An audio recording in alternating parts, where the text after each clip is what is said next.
Good morning. I just made like a 10-minute video and then it popped me off. I'll go shorter. Maybe it's a sign I'm making too long a video, but what I was going to talk about is just how rigid we become in our beliefs and how rigid we can become with things.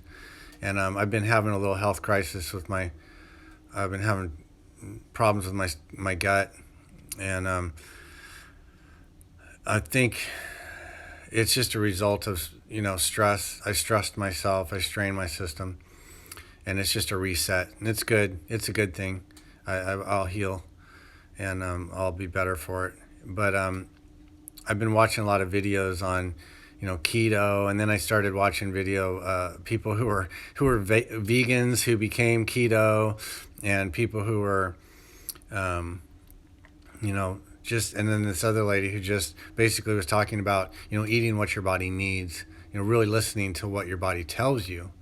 And it's so easy to get deceived and distracted, and it's so easy for the mind to rope us into a certain set belief. And I was saying in the other video I was making that got canceled was that I've been there. I've done that myself because I wanted to be the best I could be. I wanted to be at the highest level I could be, and I pushed myself into a not healthy diet, and I was eating basically it was a vegan diet before vegan was even a thing, and I made myself sick. I did a fast. I did a cleanse. And I'm not saying that's bad. If you got serious disease, you got serious disorder, then that requires a serious solution. Maybe that's appropriate for somebody who's got cancer or got something, seriously wrong with them, to do a short cleanse to just detoxify the system. But your body is made of, certain chemicals. It's made of fat. It's made of protein. Those are the things our system needs, and our body needs to repair and rebuild.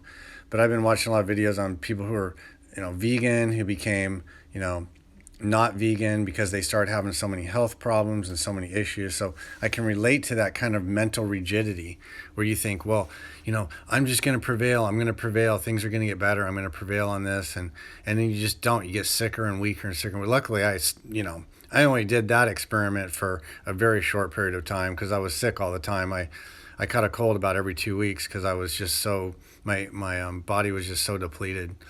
And but I just wanted to, briefly mention that that's so easy to get caught up in that mental rigidity.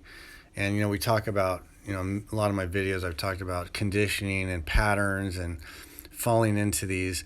And, God's love is just the opposite of that, right? It doesn't feed if we're doing something that's feeding our neuroses, it's feeding our sense of ego, then it's not coming from a godly energy, And it's just, I don't know. It's just something to think about. It's kind of humbling, right? When you start having problems, physical problems, it's a very humbling thing. And it makes you kind of reset. And it's a blessing. I look at this as a blessing for me because, I've been on the wrong track. I've been doing things for ego purpose, And it's just time to reset. It doesn't mean the train derailed. It just means the train, maybe needs to switch tracks. It needs to go just to a different. I'm at a juncture, and it's time to just move back towards the center. Don't go off into the weeds. Move back towards the middle and find the natural path. Sahaj Marg is the natural path. It's natural to be in that center state, that middle part of the river where the water's flowing so gently, but it's moving so swiftly, right? I mean, the water moves the fastest in the middle, but you don't feel it. You feel like you're not moving at all. And that is when you have God behind you, when you have the divine behind you, that's what it should feel like, right? Effortlessness. It doesn't mean we're lazy and laying around. It means that we're navigating. We're using our consciousness to navigate to the center.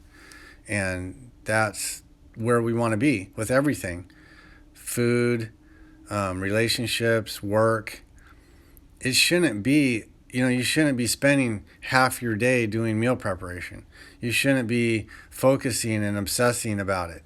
You shouldn't be focusing and obsessing about work or your relationship or whatever.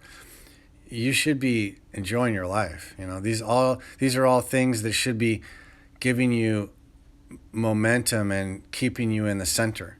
It's all about keeping you in the center lane, right? In the middle of the river. And so anyway, God bless all of you. Whoever listens to this message, I just send light and love to you. It's just very, very blessed time right now. We're getting to experience a lot of duality, a lot of ups and downs, and a lot of missteps. You can see people making these missteps. And I think one of the greatest gifts we're being offered right now is we're being inoculated. We're being inoculated to fear. Fear is a big hang up.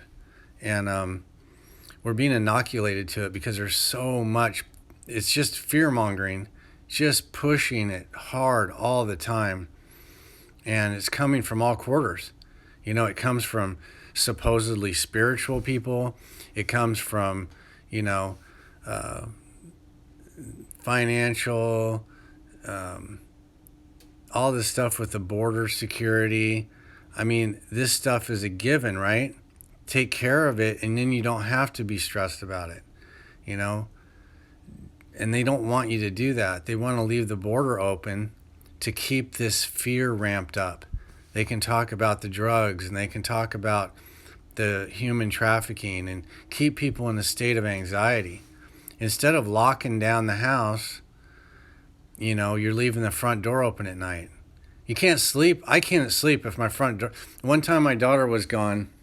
I knew she was coming home at a certain time. And so I had the front door unlocked.